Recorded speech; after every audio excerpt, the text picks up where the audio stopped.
السلام عليكم جمهور الوداد ومرحبا بكم في فيديو جديد على قناة وداد سبورت. حلقة اليوم فيها جوج أخبار مهمين، ولكن غادي نبداو للأسف بخبر حزين بزاف بعد ما فقدت كرة القدم المغربية واحد اللاعب اللي سبق ليه حمل قميص الوداد الرياضي. ومن بعد غادي نهضروا على خبر آخر شاد اهتمام الجماهير الودادية، وهو اقتراب جوج أسماء كبار من الجيل الذهبي من العودة للفريق في خطوة ممكن تبدل بزاف ديال الحوايج داخل المجموعة في الموسم الجديد. البداية ديالنا اليوم غادي تكون بخبر محزن، وهو وفاة الدولي المالي السابق كاليلو تراوري اللي سبق ليه لعب مع الوداد الرياضي عن عمر ناهز 38 سنة بعد تعرضه لحادثة سير. الخبر أعلن عليه نادي سوشو الفرنسي اللي عبر على الحزن ديالو وتقدم بالتعازي لعائلة اللاعب وأقاربه، خصوصا أن تراوري سبق ليه دافع على ألوان النادي الفرنسي ما بين عامي 2012 و 2014. كاليلو تراوري كانت عنده مسيرة كروية متنوعة، بحيث لعب في مالي مع ريال باماكو وجا المغرب ولعب مع الوداد الرياضي وحسنية أكادير، وزاد خاض تجارب احترافية مع إسترا الكرواتي وأودنسي الدنماركي بالإضافة لنادي سوشو الفرنسي. ولكن المسيرة الاحترافية ديالو سالت بكري بعد ما قرر يعتزل كرة القدم سنة 2014 وكان في عمره 26 سنة فقط. وحتى مع المنتخب المالي تراوري كان حاضر في 17 مقابلة دولية، وكان ضمن المجموعة اللي حققت المركز الثالث والميدالية البرونزية في كأس إفريقيا للأمم سنة 2013. أكيد خبر الوفاة ديالو خلى حزن كبير عند الأندية والجماهير اللي عرفته ومن بينها جمهور الوداد. وبهذه المناسبة قناة وداد سبورت كتقدم بالتعازي لعائلة اللاعب والشعب المالي والكل المقربين منه. الله يرحمه ويوسع عليه، وإنا لله وإنا إليه راجعون. نمشيو دابا للخبر الثاني والمتعلق بالميركاتو الصيفي ديال الوداد، بحيث كاينه اخبار قويه كتقول ان الفريق قريب يعلن على عوده جوج لاعبين معروفين مزيان عند الجمهور الودادي.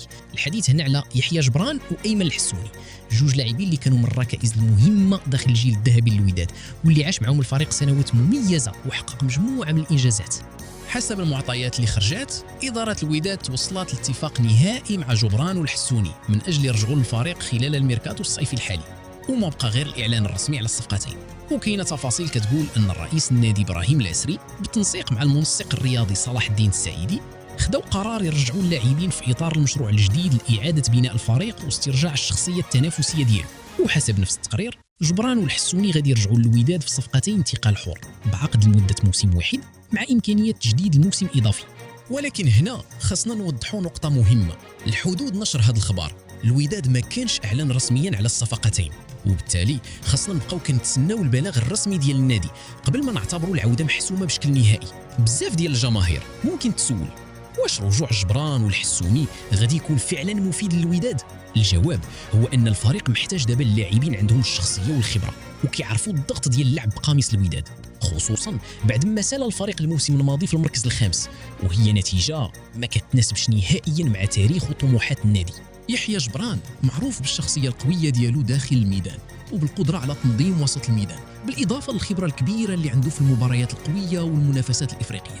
اما ايمن الحسوني فهو لاعب كيعرف اجواء الوداد مزيان وعنده امكانيات تقنيه وقدره على صناعه اللعب وربط وسط الميدان بالهجوم. عوده هاد الجوج ما خاصهاش تكون غير باش نسترجعوا ذكريات الماضي او نضغطوا عواطف الجماهير، ولكن خاصها تكون جزء من مشروع رياضي واضح، بمعنى ان الوداد خاصو يستافد من الخبره ديالو وفي نفس الوقت يعطي الفرصه للاعبين الشباب ويجيب لاعبين اخرين عندهم الجوده والجاهزيه باش الفريق يقدر ينافس من جديد على البطوله وعلى الالقاب القاريه. حيت جبران والحسوني مهما كانت القيمه ديالهم ما يقدروش بوحدهم يحلوا جميع المشاكل ديال الفريق. الوداد محتاج ايضا لانتدابات قويه في مراكز اخرى، ومحتاج لطاقم تقني منسجم واداره رياضيه كتخدم بخطه واضحه ماشي غير بقرارات متفرقه. السؤال الاخر اللي كيتطرح هو واش جبران والحسوني مازال عندهم نفس المستوى اللي كان عندهم في الفتره الذهبيه؟ هذا السؤال غادي يجاوب عليه الميدان.